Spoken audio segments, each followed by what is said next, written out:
नमो नमः विद्यार्थियों। आज हम हमारी संस्कृत पाठ्य पुस्तक कक्षा 8वीं का अष्टादश पाठ प्रियदर्शिनी इंदिरा पढ़ने जा रहे हैं। आइए हम इसे पढ़ते हैं। प्रस्तुत पाठ में श्री जवाहरलाल नेहरू की पुत्री तथा भारत देश की प्रथम महिला प्रधानमंत्री श्रीमती इंदिरा गांधी के जीवन का संक्षिप्त वृत्तांत है। उनका जन्म प्रयागनगर में हुआ था। उन्होंने देश और विदेश दोनों स्थानों में शिक्षा प्राप्त की। अपने पिता के साथ स्वतंत्रता आंदोलन में भी सक्रिय रूप से भाग लिया था। स्वतंत्र भारत की प्रधानमंत्री बनने के बाद उन्होंने जीवन भर देश की उन्नति के लिए अनेक प्रशंसनीय कार्य किए व देश के स्तर को हर क्षेत्र में बढ़ाया। तो आइए हम पाठ को पढ़ते हैं। अष्टादश पाठ प्रियदर्शिनी इंदिरा। पाठ 18 प्रियदर्शिनी इंदिरा। अस्माभिः प्रियदर्शिन्याः इंदिरायाः दर्शनमनेकदा कृतं। कोटिजनैः तस्य ऊर्जस्वलानि भाषणानि श्रुतानि।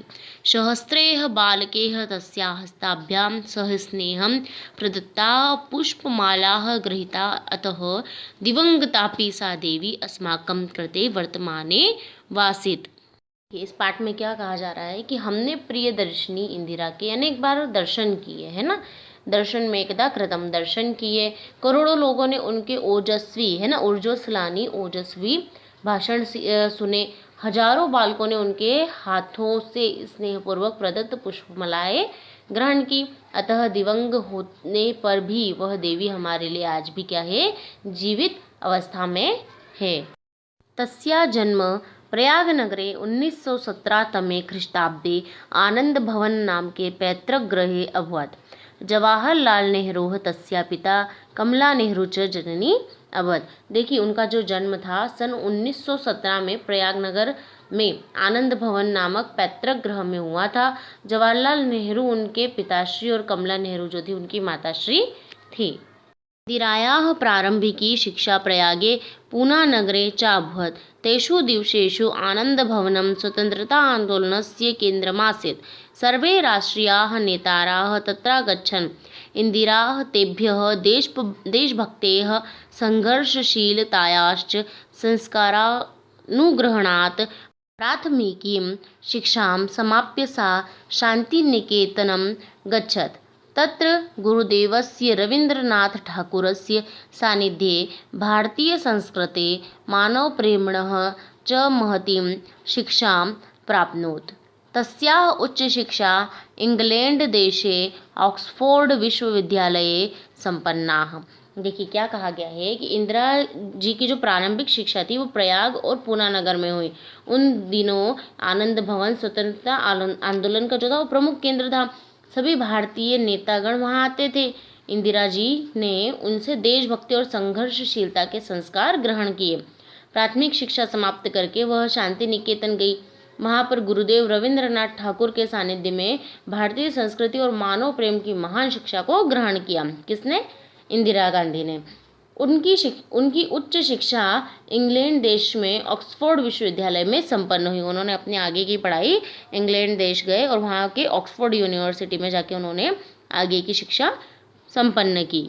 जवाहरलाल नेहरू बहुधा स्वतंत्रतायै आंदोलनं कुर्वन् कारागारं गच्छत्। कारागारात् सः इंदिरायै अनेकपत्राणि प्रेषितवान्। एतानि पत्राणि पुत्र्याः कृते पितुः पत्राणि इति नाम्ना पुस्तकरूपेण प्रसिद्धानि सन्ति। तेभ्यः ज्ञायते यत् नेहरू स्वपुत्रीं विदुषीं दूरदर्शिनी ऊर्जस्वलानीं च द्रष्टुमिच्छत्। देखिए, क्या कहा गया है कि जवाहरलाल नेहरू प्रायः स्वतंत्रता के लिए आंदोलन करते हुए जेल जाते थे। मतलब जो जवाहरलाल नेहरू है वो अनेक बार जेल गए हैं। किसके लिए? अपने देश की स्वतंत्रता प्राप्ति के लिए। जेल से उन्होंने इंदिरा जी के लिए अनेक पत्र भेजे। ये पत्र जो थे पुत्री के लिए पिता के पत्र के नाम से पुस्तक रूप में भी प्रसिद्ध हुए हैं, है ना। उनसे ज्ञात होता है कि उन्होंने अपनी पुत्री को विदुषी, दूरदर्शिनी और तेजस्विनी रूप में देखना चाहते थे। वो अपनी पुत्री को किस रूप में देखना चाहते थे? विदुषी, दूरदर्शिनी और तेजस्विनी के रूप में देखना चाहते थे। इंदिरायाः एते गुणाः प्रसिद्धाः सन्ति। स्वमातुः कमला नेहरूतः सत्यस्य शुद्धान्तःकरणस्य च शिक्षां लभत। बाल्यकाले एव तया वानरसेना इति नाम्नी बालकानां संघटना कृता। तस्या विवाहः फिरोज गान्धिना सह अभवत्। तो दंपती स्वाधीनता आंदोलने कारागारं गतवन्तो 1960 तमे ख्रीष्टाब्दे तस्या पति स्वर्गम गच्छत। देखिए क्या कहा गया है कि इंदिरा जी के ये जो गुण थे वो प्रसिद्ध है ना, मतलब आज भी उनके गुण जो है वो प्रसिद्ध है। अपनी माता कमला नेहरू से उन्होंने सत्य और शुद्ध अंतःकरण की शिक्षा ग्रहण की।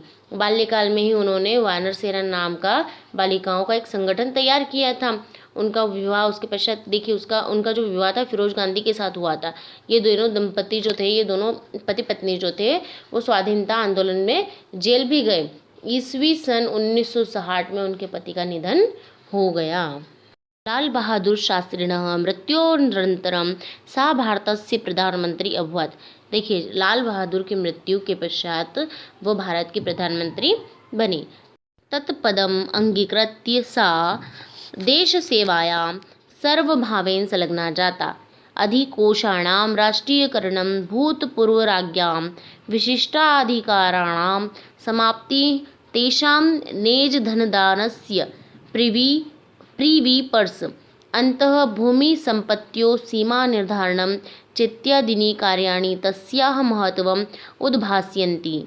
बाङ्ग्लादेशस्य मुक्तिसङ्ग्रामे भारतीयसेनां प्रेष्यतया अपूर्वसाहसं कृतं। भारतस्य सहयोगेनैव बाङ्ग्लादेशः स्वतन्त्रः जातः।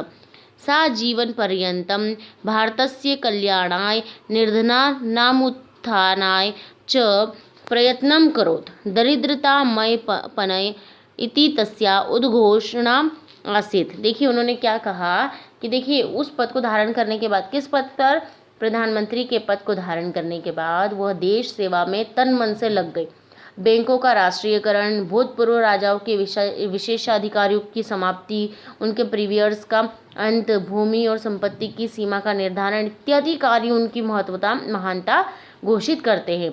बांग्लादेश के मुक्ति संग्राम में भारतीय सेना भेजकर उन्होंने अपूर्व साहस का परिचय जो था वो दिया और भारत के सहयोग से बांग्लादेश स्वतंत्र हो गया। वह जीवन पर्यंत भारत के कल्याण और निर्धनों के उत्थान के लिए प्रयत्नशील रही। उनका नारा था गरीबी हटाओ।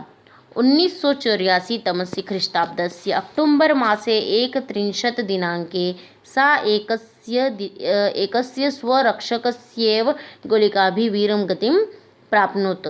सर्वे जनाः तां शान्तिदूतीति रूपेण श्रद्धया स्मरन्ति। तस्याः समाधिस्थलं शक्तिस्थलम् इति नाम्ना प्रसिद्धमस्ति। देखिए 31 अक्टूबर सन 1984 में वह अपने एक अंगरक्षक की गोलियों की शिकार होकर वीरगति को प्राप्त हुई। सभी लोग उन्हें शांति दूती के रूप में श्रद्धापूर्वक स्मरण करते हैं। उनका समाधि स्थल शक्ति स्थल के नाम से प्रसिद्ध है।